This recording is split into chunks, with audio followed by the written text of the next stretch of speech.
a WikiVidi documentaries production. Don't forget to like and subscribe. Enjoy. Dominican Republic. The Dominican Republic is a sovereign state located in the island of Hispaniola, in the Greater Antilles archipelago of the Caribbean region. It occupies the eastern 5/8 of the island, which it shares with the nation of Haiti, making Hispaniola one of two Caribbean islands, along with Saint Martin, that are shared by two countries. The Dominican Republic is the second largest Caribbean nation by area at 48,445 square kilometers, and third by population with approximately 10 million people, of which approximately 3 million live in the metropolitan area of Santo Domingo. The capital city. Christopher Columbus landed on the island on December 5, 1492, which the native Taíno people had inhabited since the 7th century. The colony of Santo Domingo became the site of the first permanent European settlement in the Americas, the oldest continuously inhabited city, and the first seat of the Spanish colonial rule in the New World. After more than 300 years of Spanish rule, the Dominican people declared independence in November 1821. The leader of the independence movement, José Núñez de Cothérez, intended the Dominican nation to unite with the country of Gran Colombia, but no longer under Spain's custody. The newly independent Dominicans were forcefully annexed by Haiti in February 1822. Independence came 22 years later after victory in the Dominican War of Independence in 1844. Over the next 72 years the Dominican Republic experienced mostly internal conflicts and a brief return to colonial status before permanently ousting Spanish rule during the Dominican War of Restoration of 1865. A United States occupation lasted 8 years between 1916 and 1924, and a subsequent calm and prosperous 6-year period under Horacio Vázquez Lara was followed by the dictatorship of Rafael Leonidas Trujillo until 1961. A civil war in 1965, the country's last, was ended by U.S. military occupation and was followed by the authoritarian rule of Joaquín Balaguer, 1966-1978. Since then, the Dominican Republic has moved toward representative democracy and has been led by Leonel Fernández for most of the time. Since 1996, Danilo Medina, the Dominican Republic's current president, succeeded Fernández in 2012, winning 51% of the electoral vote over his opponent ex-president Hipólito Mejía. The Dominican Republic has the 9th largest economy in Latin America, and is the largest economy in the Caribbean and Central American region. Over the last 2 decades, the Dominican Republic has had one of the fastest growing economies in the Americas, with an average real GDP growth rate of 5.4% between 1992 and 2014. GDP growth in 2014 and 2015 reached 7.3 and 7.0%, respectively, the highest in the Western Hemisphere. In the first half of 2016, the Dominican economy grew 7.4%, continuing its trend of rapid economic growth. Recent growth has been driven by construction, manufacturing, tourism, and mining. The country is the site of the second largest gold mine in the world, the Pueblo Viejo mine. Private consumption has been strong, as a result of low inflation, job creation, as well as high level of remittances. The Dominican Republic is the most visited destination in the Caribbean. The year-round golf courses are major attractions. A geographically diverse nation, the Dominican Republic is home to both the Caribbean's tallest mountain peak, Pico Duarte, and the Caribbean's largest lake and point of lowest elevation, Lake Enriquillo. The island has an average temperature of 26 degrees Celsius and great climatic and biological diversity. The country is also the site of the first cathedral, castle, monastery, and fortress built in the Americas, located in Santo Domingo's colonial zone, a World Heritage Site. Music and sport are of great importance in the Dominican culture, with merengue and bachata as the national dance and music, and baseball as the favorite sport. Names and etymology. For most of its history, up until independence, the country was known as the name of its present capital and patron saint, Saint Dominic, and continued to be commonly known as such in English until the early 20th century. The residents were called, which is the adjective form of, Domingo, and the revolutionaries named their newly independent country.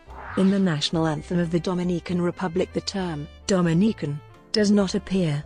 The author of its lyrics, Emilio Prudhomme, consistently uses the poetic term, that is, Quisquians. The word, Quisqueya, derives from a native tongue of the Taíno Indians and means, mother of all lands. It is often used in songs as another name for the country. The name of the country is often shortened to, the DR. Pre-European history. The Arawakan-speaking Taíno moved into Hispaniola from the northeast region of what is now known as South America, displacing earlier inhabitants, circa AD 650. They engaged in farming and fishing and hunting and gathering. The fierce Caribs drove the Taíno to the northeastern Caribbean during much of the 15th century. The estimates of Hispaniola's population in 1492 vary widely, including 100,000, 300,000, and 400,000 to 2 million. Determining precisely how many people lived on the island in pre-Columbian times is next to impossible, as no accurate records exist. By 1492 the island was divided into 5 Taíno chiefdoms. The Taíno name for the entire island was either Haiti or Quisqueya. The Spaniards arrived in 1492. After initially friendly relationships, the Taínos resisting the conquest, led by the female chief Onicawana of Zaragoza and her ex-husband Chief Knabo of Maguana, as well as chiefs Guacanagarax, Guama, Hatui, and Enricolo. The latter's successes gained his people an autonomous enclave for a time on the island. Within a few years after 1492 the population of Taínos had declined drastically, due to smallpox, measles, and other diseases that arrived with the Europeans, and from other causes discussed below. The first recorded smallpox outbreak in the Americas occurred on Hispaniola in 1507. The last record of pure Taínos in the country was from 1864. Still, Taíno biological heritage survived to an important extent, due to intermixing. Census records from 1514 reveal that 40% of Spanish men in Santo Domingo were married to Taíno women, and some present-day Dominicans have Taíno ancestry. Remnants of the Taíno culture include their cave paintings, as well as pottery designs which are still used in the small artisan village of Higuerito, Mocha. European colonization. Christopher Columbus arrived on the island in December 5, 1492, during the first of his 4 voyages to the Americas. He claimed the land for Spain and named it La Española due to its diverse climate and terrain which reminded him of the Spanish landscape. Traveling further east, Columbus came across the Yaque del Norte River in the Cibao region, which he named Rio de Oro after discovering gold deposits nearby. On Columbus' return, during his second voyage he established the settlement of La Isabela in what is now Puerto Plata on January 1494, while he sent Alonso de Ojeda to search for gold in the region. In 1496 Bartholomew Columbus, Christopher's brother, built the city of Santo Domingo, Western Europe's first permanent settlement in the New World.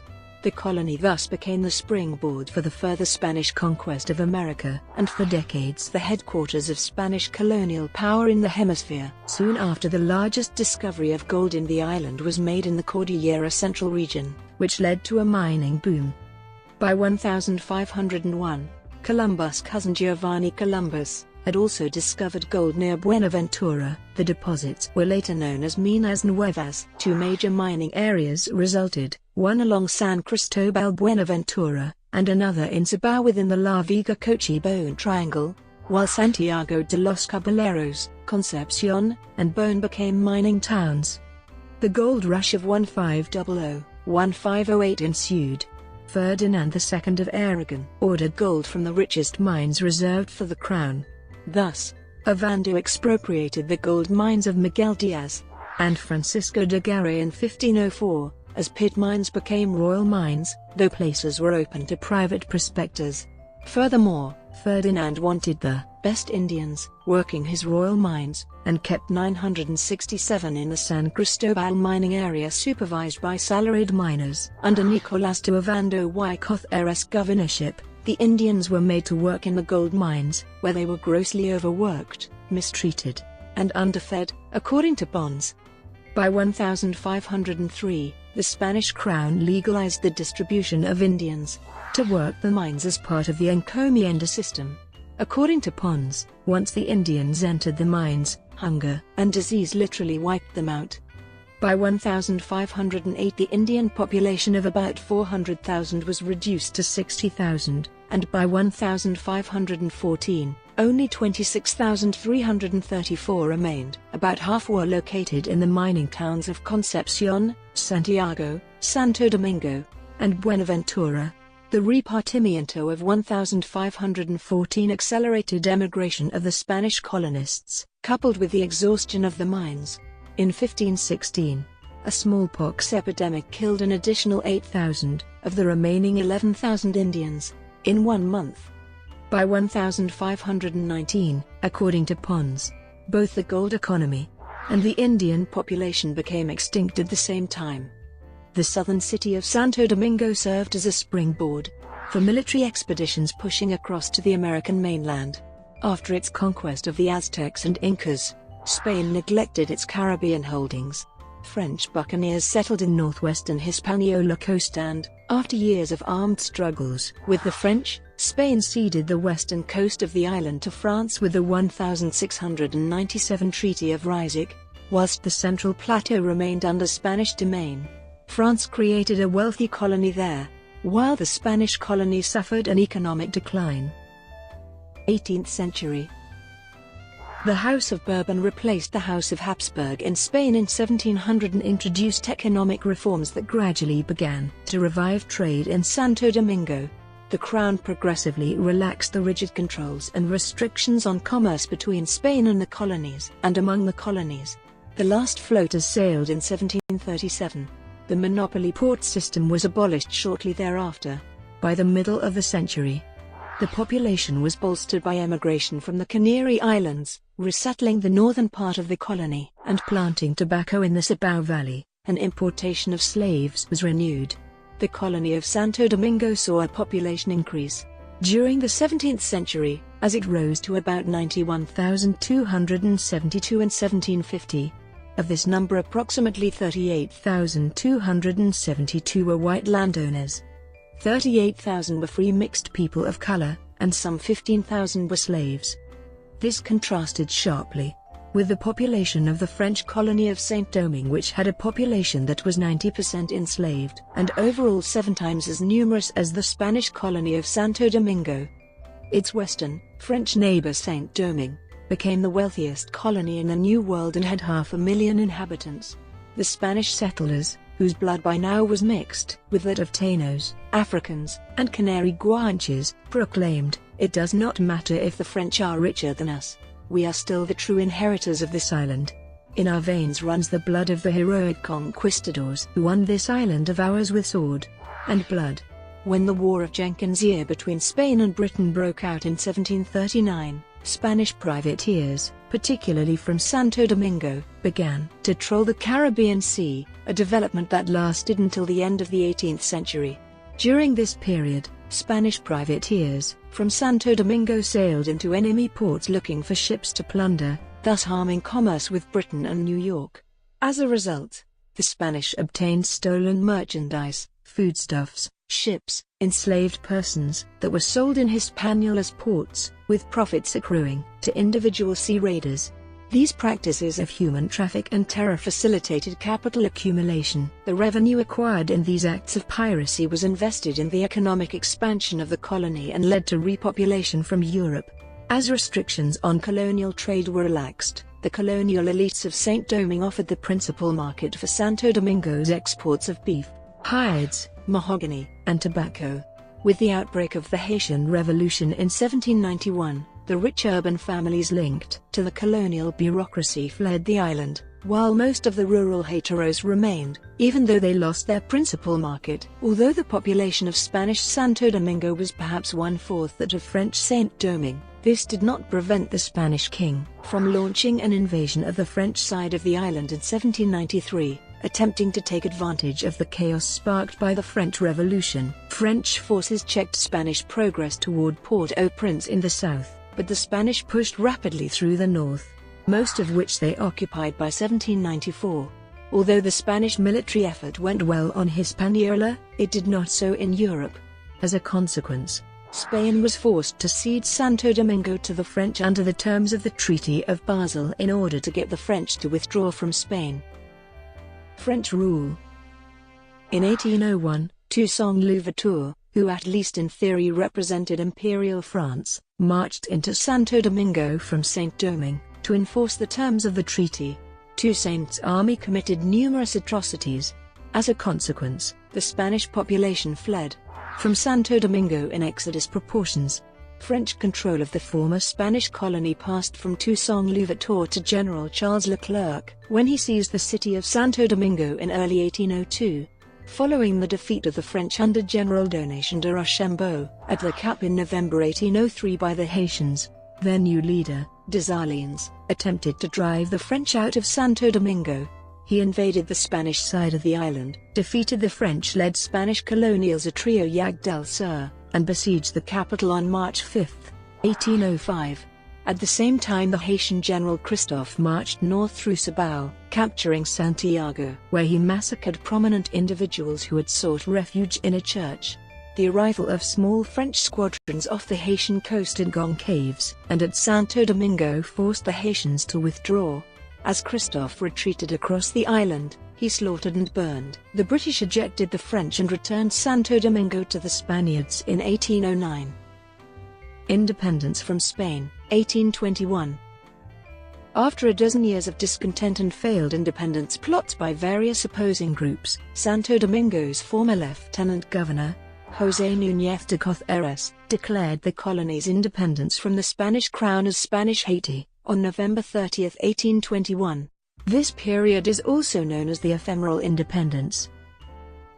Unification of Hispaniola, 1822–44.